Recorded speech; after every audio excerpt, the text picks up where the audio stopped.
Naomba nisome kitabu cha Mwanzo moja na kuanza kwani.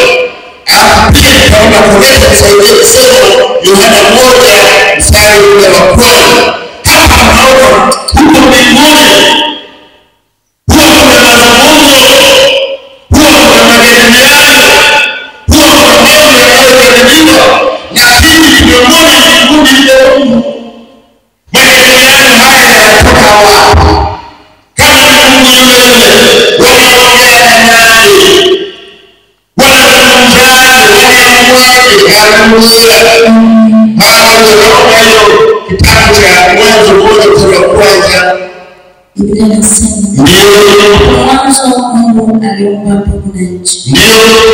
Nayo nchi ilikuwa ukiwa tena utupu. Na giza lilikuwa juu ya uso wa mbingu.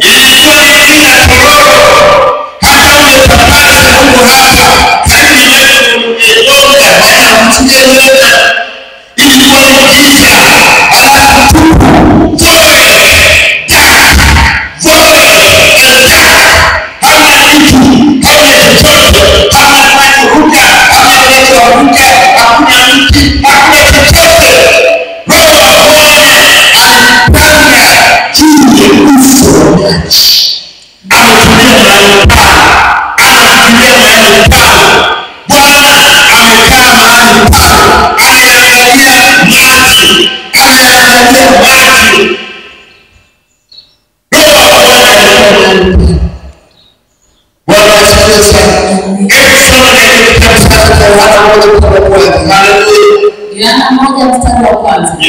Hapo mwanzo kulikuwa na neno.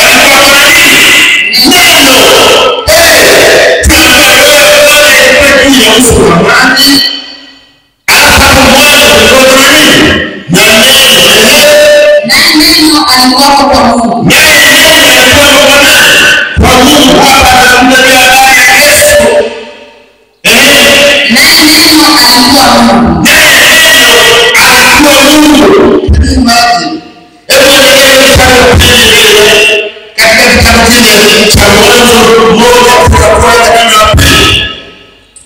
Mwanzo sura ya kwanza. Mstari wa pili. Nayo nchi ilikuwa ukiwa tena utupu. Na giza lilikuwa juu ya uso wa maji. Roho ya Mungu ikatulia juu ya uso wa maji.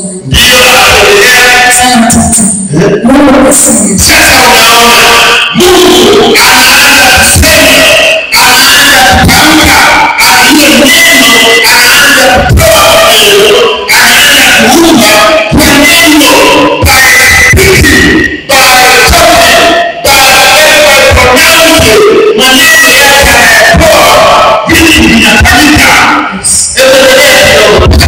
Ili Mungu anaanza nuru, anasema nuru ikatokea nuru. Mungu akaiona nuru ikawa njema. Mungu akatenga nuru na giza. Mstari wa 5. Mungu akaita nuru mchana, na giza akaita usiku. Kama jioni ikawa asubuhi wala siku moja. Kama siku moja. Haleluya. Amen. Anaita nuru, anaanza kutamka vitu vinakuwa. Ndio maana tunasema watumishi wa Mungu yawapasa kutamka, lakini lazima Roho wa Bwana awe ujaa. Huyu ni nani mwenye kufahamu? Mwenye uwezo wa kuumba roho. Roho huyu ni nani? Yukoje? Ana umbo gani? Ana uwezo gani? Ana nguvu gani? Ana rangi gani?